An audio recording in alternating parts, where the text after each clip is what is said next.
A major ruling by the U.S. Supreme Court. Justices unanimously ruling today that Massachusetts' 35-foot buffer zones were too restrictive and violate the First Amendment rights of protesters.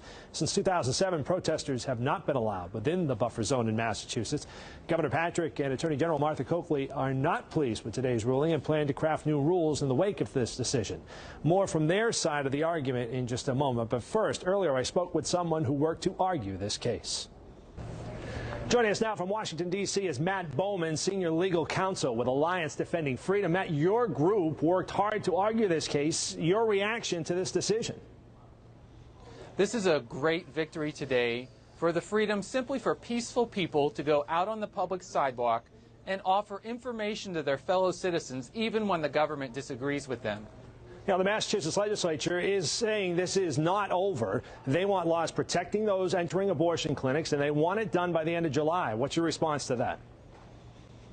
The Supreme Court more or less said that it's a sham when the government tries to say they have to suppress free speech in order to simply keep the sidewalk clear. You can keep the sidewalk clear just by keeping the sidewalk clear. You don't have to tell people that we're going to erect censorship zones on the public sidewalk. So you think this is a free speech issue, and you have no problem with it? You can totally defend that position on this.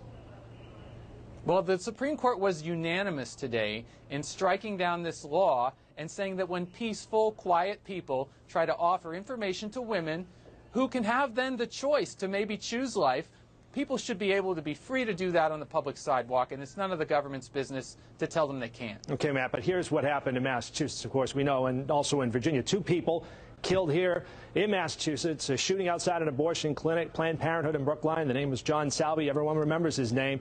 We know that there were 5 people wounded as well. Why not have laws protecting people? You can understand that side of it.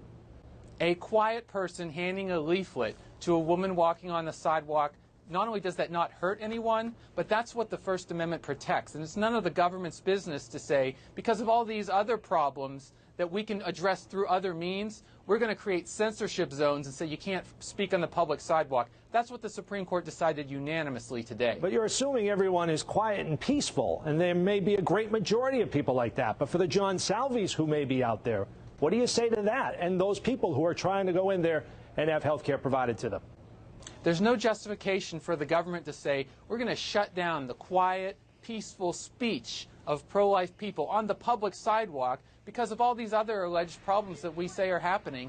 But people can address those other problems. What the Supreme Court said today is address those other problems. It doesn't have anything to do with the quiet, free speech that Eleanor McCullen is offering to women, and who women are taking her information and deciding to choose life. That has nothing to do with these other problems. The government needs to address those distinctly.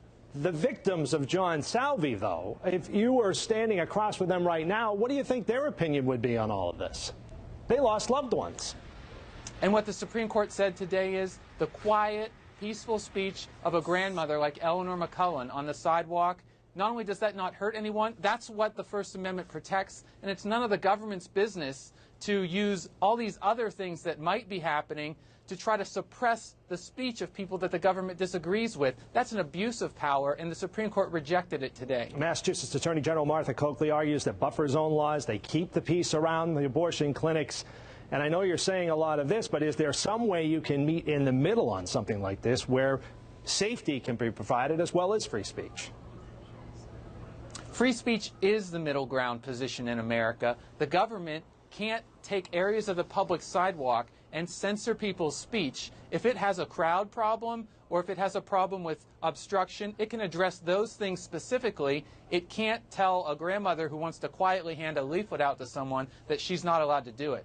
Well, I don't understand. Why can't we just have a buffer zone? I mean, if it keeps people safe, why not maintain them? The Supreme Court said today that the government actually had no evidence that it had to suppress free speech and create censorship zones in order to keep anyone safe or to keep the sidewalk clear. It can quite simply just keep the sidewalk open and still let people quietly hand out information to the public on the sidewalk. We're running out of time here, but where do you go from here? Well, this case is going to establish that the laws that have been passed in other states and in other localities that are hostile to pro-life free speech, those laws are now in jeopardy, and we plan to challenge those wherever we find them. Matt Bowman is the Senior Legal Counsel with Alliance Defending Freedom, and we thank you for your time this afternoon. Thank you. All right, now to the other side of the argument. Governor Patrick, Attorney General Martha Coakley have argued to keep the buffer zone. They are now promising to work with lawmakers to come up with a new law that address the concerns of the justices. Our fight to make sure to defend the buffer zone has always been about protecting women's rights and women's access to reproductive health care, something that's also guaranteed by the Constitution. With today's decision, that fight begins again. We also spoke with the brother of Shannon Lowney. Lowney was killed by John Salvi at a Planned Parenthood clinic in Brookline back in '94. That's John Salvi right there. Salvi also killed one other person and wounded 5. We've worked hard because one of the biggest losses this day, and the reason that I'm here, was her voice towards this mission. And the mission being that women have a right and should have a right to accessible, affordable health care safely. We'll have more on this story ahead at 6 and 6:30. So, Bonnie?